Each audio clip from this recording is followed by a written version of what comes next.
Hi everyone. I'm going to help you know Indianic better today, and I'm going to talk of various aspects of Indianic as a company, and I'm excited to walk you through with that today. So let's just get started. We started Indianic in 1998 with a very, very humble background from our founders and started working on the web hosting and the domain name business.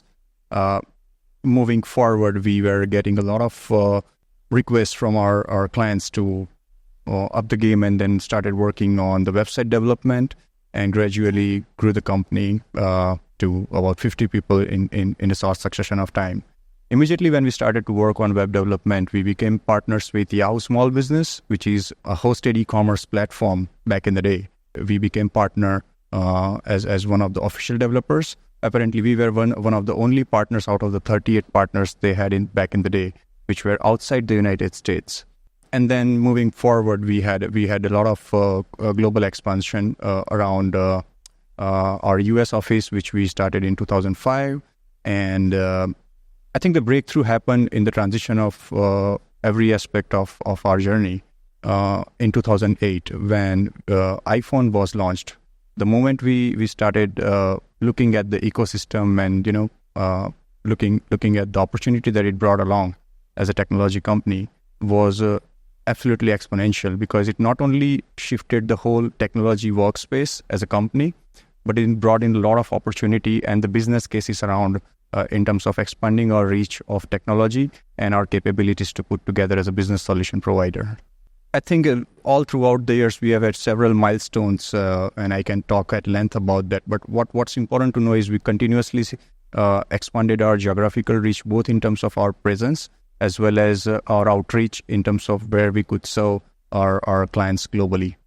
And right now, moving forward, as I say, right now in the moment, we have our development headquarters in Ahmedabad in the state of Gujarat, one of the richest states in the country.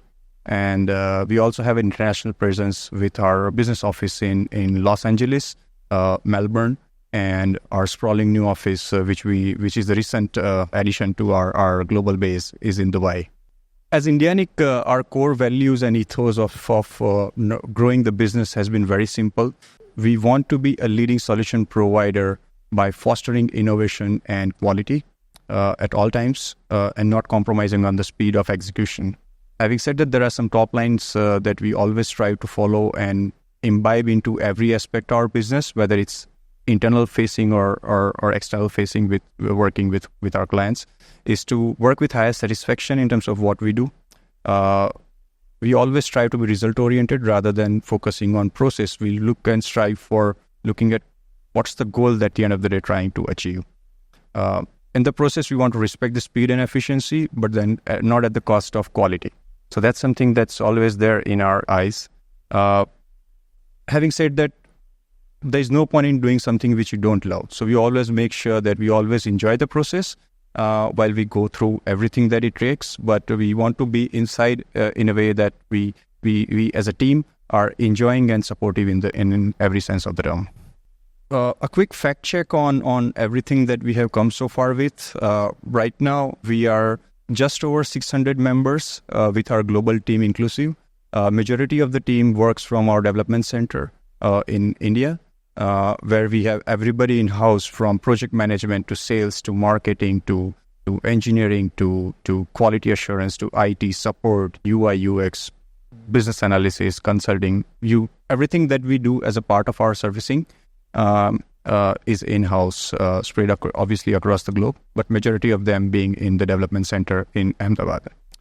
So far, we lost the count, but I would not be shy of saying some numbers, which are loud, obviously. We have worked for more than 7,000 projects with our 3,000 plus clients that we have served globally. Looking at the top lines of geographies, we have been fortunate enough to serve, align, and understand the cultures of 90 plus countries where our clients have been, to be able to work with them irrespective of their size and the stage of their business. We have worked with one-man armies as well as one of the biggest name in the industries that I will talk about in a bit. Our clients love us. 70% of our revenues come from our existing clients. They keep on coming in different ways and different sizes. Sometimes they bring their friends along to work for their projects with us. Sometimes they have new initiatives. It just goes on, and we are very happy and fortunate enough and we obviously love the process of being in that space where our clients are the advocates of Indianic. We have worked for more than 30 plus industries. I would say rather sub-industries and the side industries are included. It's difficult to categorize. We have been industry agnostic. We are not married to a specific use case or industries, and that's what makes Indianic unique in a sense where, we are able to apply the learning and use case and business models of one industry to the other. The classic case would be a peer-to-peer model or aggregator model that usually used to apply with only retail, but now it's only also available for the service and logistics and everything. So I think in a way, we are able to learn from the use cases and implementation and technology frameworks of one industry, and wherever the new industry requires or demands it, we are able to put that through without any friction. So that's that. One of the key aspects in achieving all these numbers, very important to realize, is who makes this happen. We are very proud to say that it's our team. The average experience of our team is 5 years, which is higher than about 90% of the other companies in the same industry. It shows that the kind of longevity and the kind of stability that we have in our middle management as well as the core leadership, which keeps things in order, and we are able to execute things pretty fast than most of the other companies out there. Our company was founded by Mr. Sandeep Mundra, who himself comes from passion about technology, although he belongs to a finance background, but he is a technology freak. He loves his gadgets. He loves to travel. He's an avid reader, but by heart, he's entrepreneur, and his business vision and strategical thinking coupled up with razor sharp execution is what makes him a perfect leader to drive all the people from different corners of life. And it's still going on really nice, and hopefully we'll have a chance to meet with him once if you are listening to this.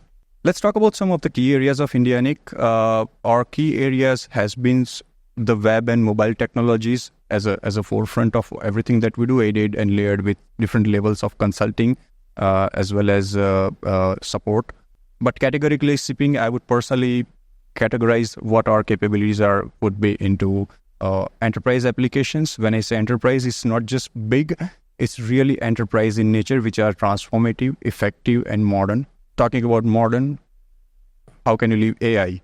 We are heavily invested into AI. We are doing a lot of internal pilots, internal projects, and we are also working a lot of client use cases, which are really transformative in their nature and specifically for their particular industries. We have built our own products that I can talk about separately. And that's what really puts an icing on the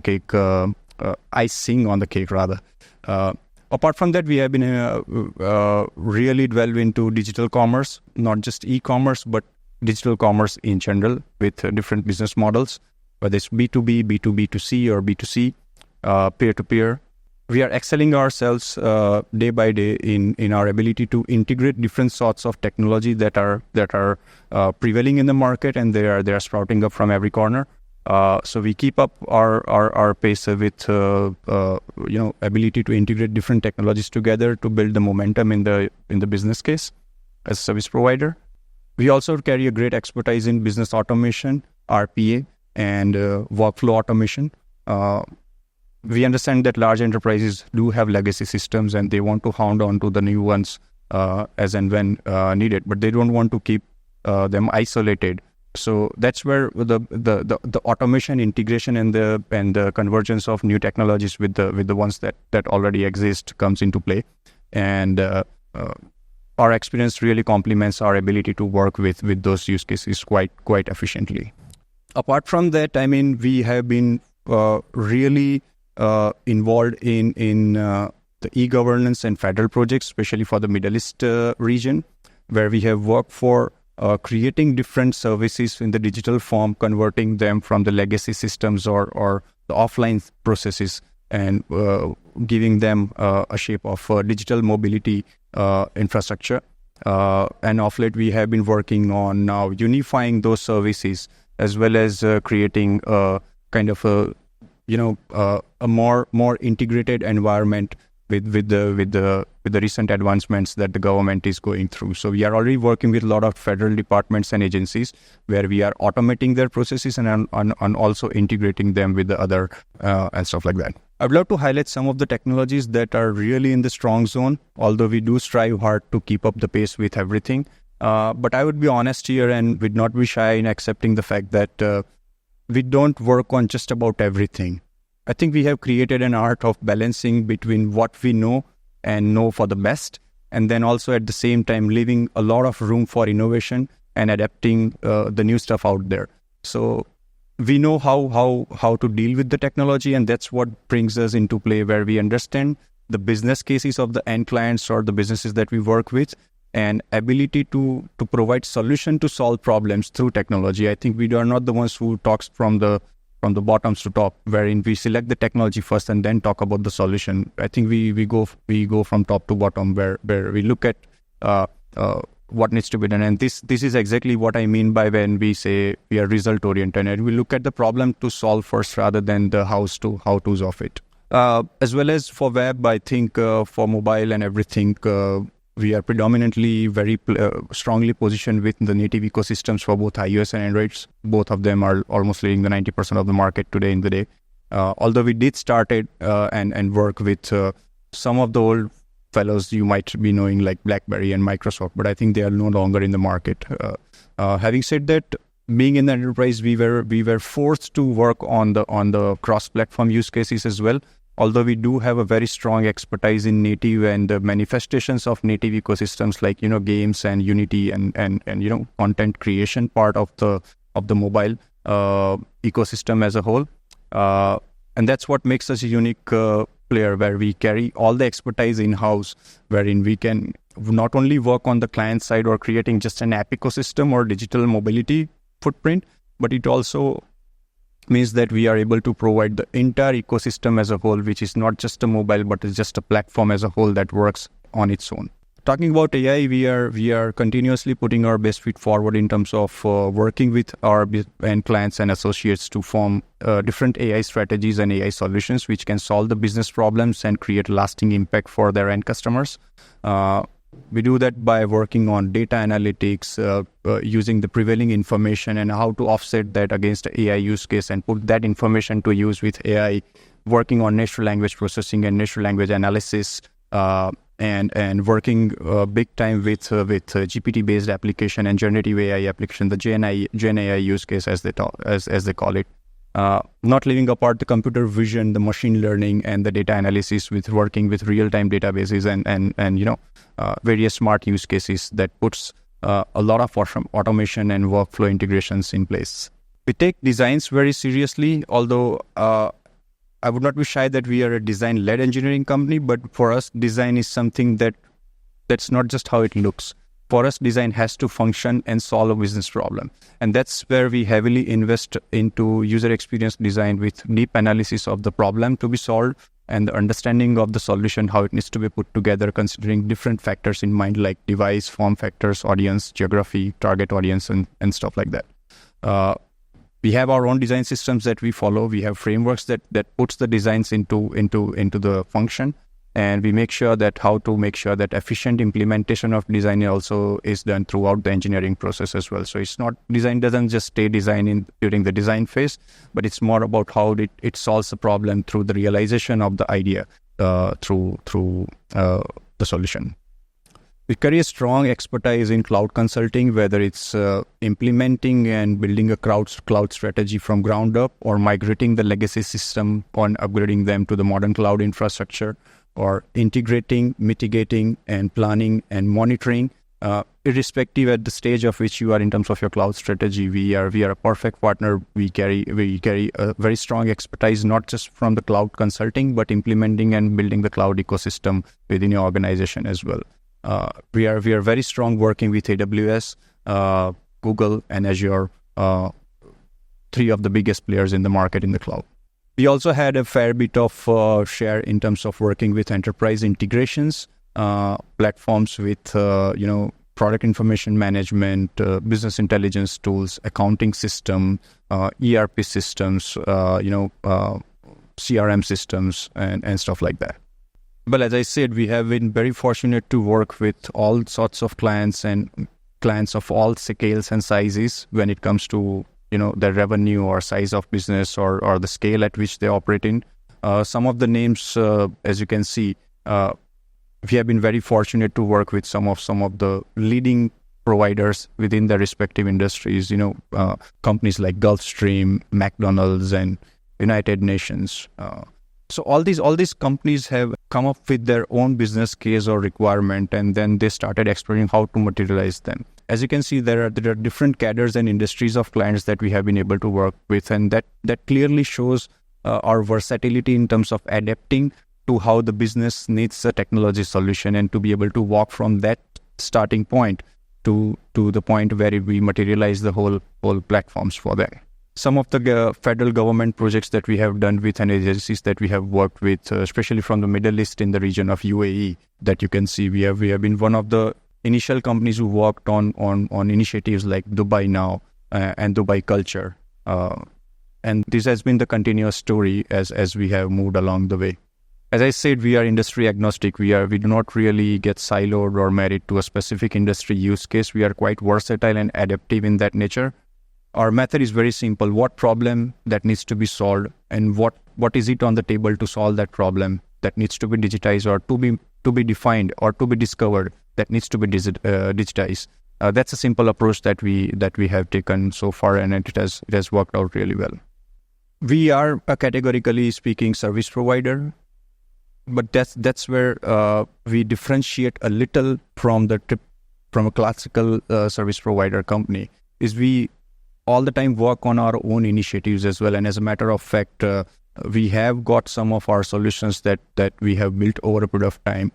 It not only gets us something out there as an additional revenue stream, I would say, but I think more than that, it also helps us understand how the product engineering evolves over a period of time with the modern day advancements in the technology and the user behaviors and user expectations. It also helps us as a service provider when we work with our own team to be able to understand how can we improve the customer experience that we actually work for, acting as a client, as an internal client ourselves. So talking about how do we work all these things out, there are three simple ways in which we work on. It's very important as a service provider for us to understand what is it that you want to do, and what is it that you have got as an input that needs to be taken as a base to create a system. And for that, we heavily engage ourselves into discovery workshops to be able to understand and define what is it that needs to be developed, and what are the constraints and limitations or the opportunities that we see to be able to digitize. As you know, software development from an engineering and technical part is something relatively easier compared to understanding the problem and then figuring out a solution. In the process, we do get a chance where a lot of our clients know exactly what they want to do. And once they provide that, we can take it up as a turnkey project where you just have to give us a requirement, and then we take it up, and then we go from there as a turnkey project. It's a fixed scope project. But there are cases where different sorts of clients or different sorts of business cases require a little more agility, flexibility, planning small, executing that over a period of time, and then looking at a larger goal as a success. And in between, you want certain agility in between. And that's where we work with you as an augmented team, as an extended arm of your existing team, where you can plan things in sprints and follow a more agile work style in a sense. Well, I hope that's pretty much it. I think I would love to receive any more questions and any more insights. I can talk about all of these details and many more at length. But I think this should give you a very good idea of who we are as an organization. And I would love to explore more with you in person. Thanks so very much.